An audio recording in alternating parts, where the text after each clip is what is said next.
My name's Angelo, and welcome to We Want Picks. I'm going to break down the entire UFC Columbus fight card. I'm going to give you my picks, my predictions, and my DraftKings plays. We're going to talk about who's worth the money, who's not worth the money, and who you should probably have in your lineup. And we're just going to do this in fight order. But before I jump in here, go to wewantpicks.com/DraftKings. We have a free DraftKings league. It costs you nothing to join. It costs you nothing to play every single week. But if you win our contests, I send you $50 as a congratulations. The only catch is you do need to be a member of this channel. So click the join button under this video, become a member, support us, and qualify yourself for that payout. That is wewantpicks.com/DraftKings. And we're just going to do this in fight order. We are missing a fight here, but we'll do another final video at the end of the week with any updated fights, anybody who may have dropped, replacements, things like that. So opening up in this card, we have Bruno Souza, and he's taking on Luis Saldana. Luis Saldana is a versatile striker, both offensively and defensively. He likes to fight outside, but his ability to move out of the way and then still come in and land strikes is pretty impressive. He's a pretty talented guy. He's taking on Bruno Souza.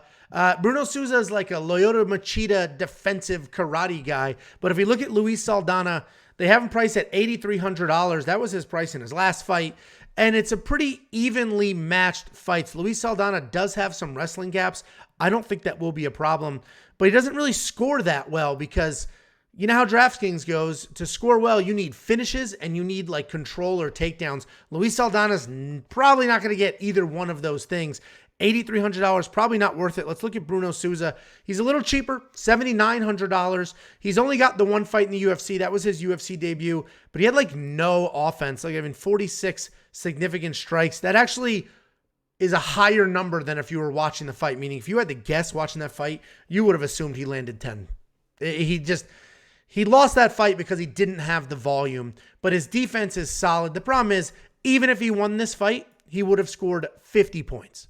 That's just not enough. Neither one of these guys are going to be in my lineup. I do think Luis Saldana wins that fight, but I'm not comfortable enough spending any kind of money on those guys. That takes us to a couple of fun strikers. We've got David Vorak taking on Nikolao. David Vorak, he's a striker. He likes to come forward with solid pressure, solid activity. He has really nice low kicks, and he pairs that well with some boxing. He's fundamentally sound. He's very good overall. He's got no real takedowns or wrestling or anything like that. But he's $8,400. This is another fight that DraftKings thinks is pretty close. I'm on the other side. I like Nikolao to win this fight. Nikolao, good, clean striker. He's technical, but he doesn't very look comfortable striking. So he's doing what he's supposed to do. He's following the rules of striking. He's technical, but he's never just fully letting himself go. But he does have solid takedowns. He is a good grappler.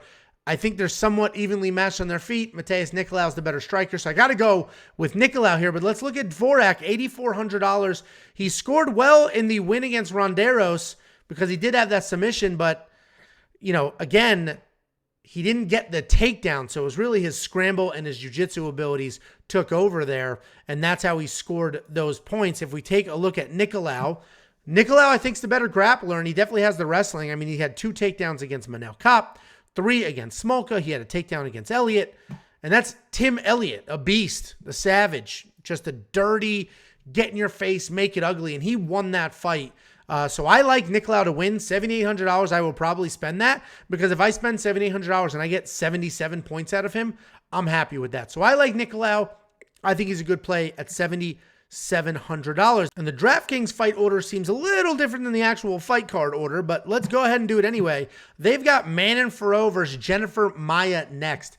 Manafro, nasty striker. She's got very good power for her size. She's very well-rounded. She doesn't necessarily have the best grappling, but she does work in takedowns. You see that here. She took down Mayra Bueno Silva twice. She took down her other opponents one time each. And if she gets taken down, she has the ability to stand back up, but she's primarily a striker, and she scores really well because, I mean, knockout. She has this decision win against Bueno Silva in 88 points, which is solid. 88 points is solid, especially at $8,900, but she's $9,400. That's a lot of money because let's look at her opponent. She's fighting Jennifer Maia. Jennifer Maia is a very good grappler. She's got underrated boxing. I mean, she's good everywhere, right? She's good everywhere. The problem is she's not amazing anywhere. So I do think Manafro wins this fight, but let's take a look. She is tough as hell. She's tough as hell. I think this fight is very similar to the Caitlin Chikagian fight, where Caitlin Chikagian was just one step ahead of her the entire time, controlling the striking, controlling the range, piecing her up. I know Manafro has stupid power, but I don't think she knocks out a very durable Jennifer Maia. So with that being said, Jennifer Maia loses. I'm not spending the $6,800 on her. Manafro will win, and I'm positive she'll win, but $9,400, you really need a stoppage. And I don't think she's going to get a stoppage because Jennifer Maia is tough. So I probably don't have Manafro in my lineup. But, you know, depending on how it goes, it's tricky because she's definitely going to win. She might get some takedowns. She's definitely not going to get a knockout. So she's like right there if she's worth $9,400 or not. So you guys do what you want to do with that. But, you know, it's always tricky when you're positive somebody will win. You just don't think they'll score incredibly high. And then we've got Dana Bagurai. He's taking on Chris Gutierrez. Dana Bagurai, he's a very good striker. He comes forward with volume. He's fast as hell. He has legit power in his hands. He's got a nice striking differential. And look at all these knockouts. The problem is he is I don't want to say first rounder bust, but he's basically a first rounder bust kind of guy. He's losing, you know, when he gets to decisions, he's not winning those fights. He does tend to slow down. But look how incredibly dangerous he is in the first round. I mean, look at this. 109 points, 128 points, 107 points. He's just knocking these people out because he's so fast and he hits so hard. And he is only $8,500 for a guy whose last 3 fights ended in the first round. $8,500 is an amazing price point. I actually am on the other side of this fight. I actually like Chris Gutierrez, because Chris Gutierrez is also a very good striker. He's a very good kickboxer, has really good low kicks, has solid cage control. He can work in takedowns when he needs to, and he's very durable. He's got a very, very, very good chin. So I actually think Dana Bagurai has an amazing first round, then he slows down and Chris Gutierrez takes over. With that being said, both of these guys are well priced, because Chris Gutierrez at $7,700, if he weathers that early storm, he can do really well. I mean, look, 75 points, 75 points. A finish with 114. He could potentially get a finish here because he could legitimately, wear down Dana Bagurai and then get a, ground and pound finish later in the fight. And this 65, I wouldn't be too happy with that, actually. But anyway, I like Chris Gutierrez, but guys, whoever you think wins this fight, honestly, Dana Bagurai, 3 first-round knockouts at $8,500, you really can't go wrong with that. So if you agree with me, have Chris Gutierrez. If you don't, I'm not going to argue. Dana Bagurai is stupid dangerous, and you might as well have that guy in your lineup. Then we've got Olympic silver medalist Sarah McMahon taking on Carol Rosa, Olympic silver medalist wrestler. That's her game plan.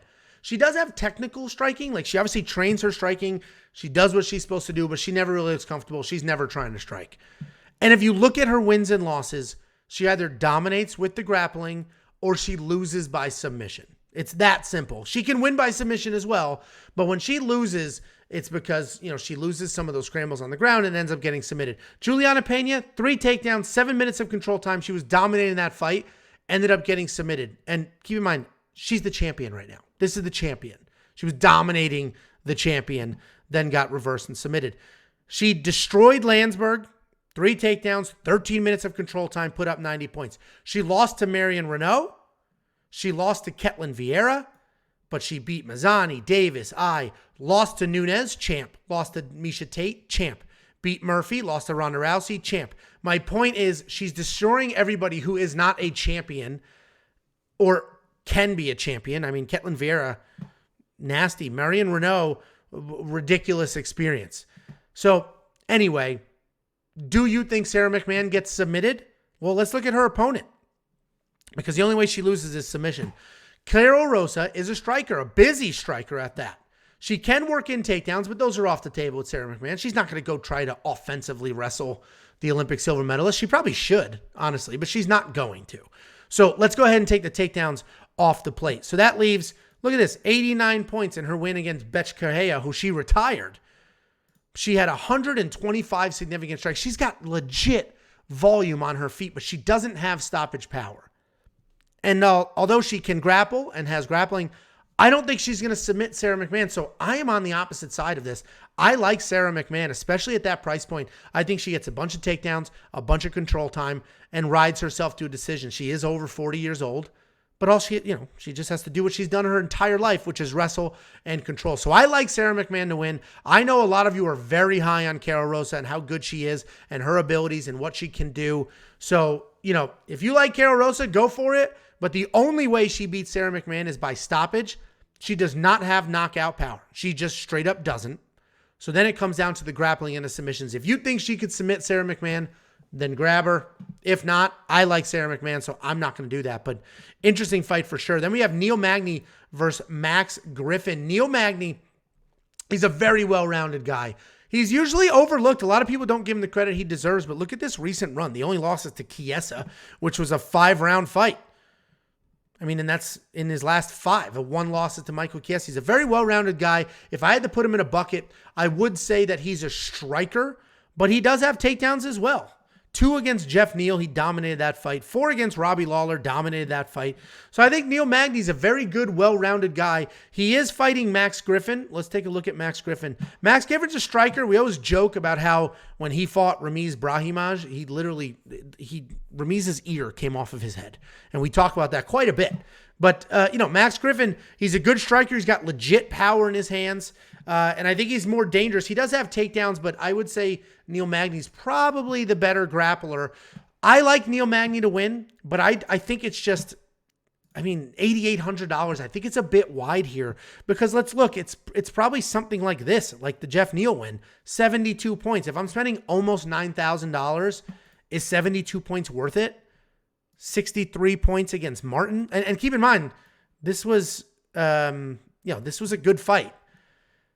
And Max Griffin's a little more dangerous than Jeff Neal is. So I don't think I'll have either one of these guys in my lineup. I do think Neil Magny wins, but that's just a lot of money to spend because I think it's actually a pretty close fight. And Max Griffin's definitely dangerous. Then we've got 2 awesome strikers. We've got Mark Diocese taking on Borshev. Borshev is coming off this awesome body shot TKO over Dakota Bush. Awesome. And he scored a ton of points, obviously, because he did that early, and he just blasted Dakota Bush. Borshev is a nasty kickboxer. He's actually the striking coach at Team Alpha Male, so he's getting in good wrestling looks as well. And he is fighting Mark Diocese. Mark Diocese, he's also a very good kickboxer. He's coming off a submission loss here to Alves. And if you look, it was a pretty long layoff there, over a year layoff between the loss to Fizayev, who we now know is nasty, and then his last loss and his comeback. But there might have been some cobwebs he had to shake off there. But he's a dangerous guy. He's got some power. He sets legs kicks up really well. He works the body, so he'll invest early. He'll work the body. He'll work the legs. For hopefully a payoff later. And he does have power, and he's typically pretty durable guy. A submission, that is what it is. Everybody gets caught. $7,500. He does have power, but Borshev, $8,700. He most likely gets a stoppage. I like Borshev. He will be in my lineup, especially when he's just so live for a stoppage. Then we've got a 45-year-old Alexei Olynyk taking on Ilir Latifi. A battle of the heavyweight grapplers. Ilir Latifi was a light heavyweight. He moved up to heavyweight. His first heavyweight fight was Derek Lewis. He did not get knocked out. You see the L, he lost, but he did not get knocked out. But he also had 3 takedowns. Wow, good for him. He took down Derek Lewis 3 times. That's awesome. Couldn't hold him down and only landed 5 significant strikes. 5 in a 15-minute fight. He's so low volume, it's crazy. He did just come off the win over Tanner Boser. 10 significant strikes in another 3-round fight. 10. He's just so low volume. And significant strikes are strikes that could do damage, right? So when he's fighting a 45-year-old man, you want to see higher significant strikes because the way you're going to beat Alexei Olynyk is you're going to knock him out. He's 45 years old. But when you're only throwing 5 or 10 significant strikes in 15 minutes, is that enough to knock him out? I don't think so. I actually call me crazy for thinking a 45-year-old man's going to win, but Alexei Olynyk is nasty on the ground. Nasty on the ground. You take him to the ground, you're in for some trouble. He lost to Spivak. That's his last loss. He was in mount all 3 rounds, pounding away, almost beating Spivak, who's giant for the weight class, pretty good striker, and a very good grappler himself. And he was almost winning that fight. Ilir Latifi's going to take down Alexei Olynyk. That's where Alexei wants to be. I like Alexei to win this fight. $7,600. The problem is you are chasing a submission. I don't necessarily see him winning a decision, but even if he does, I mean, look at this one against Verdum. Lots of control time. He is very busy on top. Very busy striker when he's striking, and he should be able to get some takedowns. So I like Alexei Olynyk. If he gets some offensive takedowns, great. If he doesn't, he will be taken down, can reverse from there, can make something happen from there. Because Spivak, he only took Spivak down one time, but he still ended up on mount way more than that one time. So I like Alexei Olynyk, $7,600. If you think he's going to get the submission, go for it. 0% chance I spend $8,600 on Latifi because he's just not volume enough and have enough power in his hands that I think he'll stop Olynyk. So I'm not going to spend that money on a wrestler who's taking down a guy that could submit anybody, even though Ilir's never been submitted. Then we have fight of the night. Guaranteed fight of the night. We've got Askarov taking on Kai Kara-France. Askarov, he's a beast. He can wrestle like a Dagestani. He can strike as well. He can grapple on the ground. He's busy everywhere, and he's got a chin. Go watch his fight against Brandon Moreno. He was just drilled in the mouth with a knee that would have put a lot of people out, and he was rocked for sure, but he just immediately transitioned to the wrestling, and that was his UFC debut. Transitioned to the wrestling. That ended up being a split draw, but 49 points in a split draw. Add 30 to that if you think he won. All of a sudden, he scored 80 points in his UFC debut against the eventual champion of that weight class. So I like Askarov a lot. 5 takedowns against Benavidez, 2 against Pantoja. He got 3 against Moreno. He puts up some legitimate numbers, and he's good everywhere. He's taken on Kai Kara-France, who's a very good striker. He just absolutely starched Cody Garbrandt. And before that, he beat Bontorin. He knocked him out as well. And people are giving him... This is going to be hard to say. He deserves credit. Kai Kara-France is a very good fighter. But people are looking at that Garbrandt win, and yes, he beat Bontorin before that, and just seeing him as like future champion. He's not future champion. He has a good amount of losses on his record, 9 to be exact. He lost to Moreno. He lost to Royval. Those were tough fights, and those are very good opponents, and he's beating the other guys. But the reality is, I think Askarov is just the next level. I think his wrestling is too good. His striking can hang. Probably shouldn't, but his striking can hang, and he's the better grappler. I like Askarov to win. $9,100. I will probably spend that because I think he's pretty much a guarantee to win this fight, and he could potentially get a stoppage there, submission, make something happen on the ground. Then we got Matt Brown and Bryan Barberena. Again, the fight order in DraftKings is different than the actual fight card order, but we're doing DraftKings. Matt Brown, Bryan Barberena, this is a really fun fight. It means absolutely nothing for the division. Neither one of these guys are ranked. Neither one are working for a title shot here. It's just a really fun fight for the fans. Matt Brown comes forward, throws bombs. He can work in takedowns as well. He's a very well-rounded guy. He just knocked out Diego, not Douglas. Douglas is his brother. Diego Lima cold. Matt Brown showcasing the power, the pressure, his toughness. I mean, this was like a nice revitalization fight for him. A lot of people thought he was going to lose that fight and then be out of the UFC. I picked him to win that, and he looked fantastic in that fight. He's fighting Bryan Barberena, who's a give one or get one to give one style striker. He'll get hit in the face, move forward, and then just hit you in the face. I mean, his nickname's Bam Bam, and that's how he fights. Bam Bam. So he just comes forward pretty good. He's not the most technical guy, but his volume is very good. His pressure is very good. 169 significant strikes against Luque in a 3-round fight that did not see the judges' scorecard is crazy. He is pretty durable typically, but his chin is starting to go, as we've seen here the last few years, because of the wars that he has been in. But so has Matt Brown. So we got 2 guys that are going to go at it. Strike it out, swing it out. I like Bryan Barberena to win, but pick your side. This is a straight-up pick 'em as far as DraftKings is concerned. And if you want to put one of these guys in your lineup, I do think it's a decision. And I think it's a somewhat well-scored decision because the volume is going to be crazy. So if I got Bryan Barberena at $8,000 and he scored me 80 points, I'm not pissed. 81 points, I'm not mad at that. So if you like Bryan Barberena, great. Matt Brown, great. They're basically the same price, and they will absolutely go at it. Then we got Alexa Grasso and Joanne Wood. This is another female fight where I'm going with the underdog. But Alexa Grasso, she's a fun striker. She's got impressive volume as well. She doesn't necessarily have that knockout power. She does have takedown defense. It's only listed at 60%, but her takedown defense is much better than that 60% it's listed at, because even Carla Esparza, who did beat her, who's probably the best wrestler in the division, or at least top 2 or 3, she went 4 for 11. So she did take down Alexa Grasso 4 times, but she missed 7, and she's a dominant wrestler. Alexa Grasso is coming up in weight. She's moved up to 125. She has had success here. She beat Macy Barber, which is a solid win, but she's a little undersized. And again, good striker, solid volume, always busy, doesn't really work in the grappling very often. She is fighting Joanne Wood, or JJ Calderwood, or Joanne Calderwood. She's married. Her name changed. But Joanne Wood is very well-rounded. She's big. She's a good size for the division. She uses her striking really well, and it's very versatile striking. She'll mix in everything as far as her strikes are concerned. She does mix in grappling as well. She took down Jessica Ai, Jennifer Maia. She took down Lee, Chikagi, and Lipsky. She's basically gotten takedowns in almost every one of her fights. Casey 3 times. Valerie Letourneau 3 times. She's very well-rounded. Very well-rounded. And people are going to say, well, listen, she's only 2-3 in her last 5.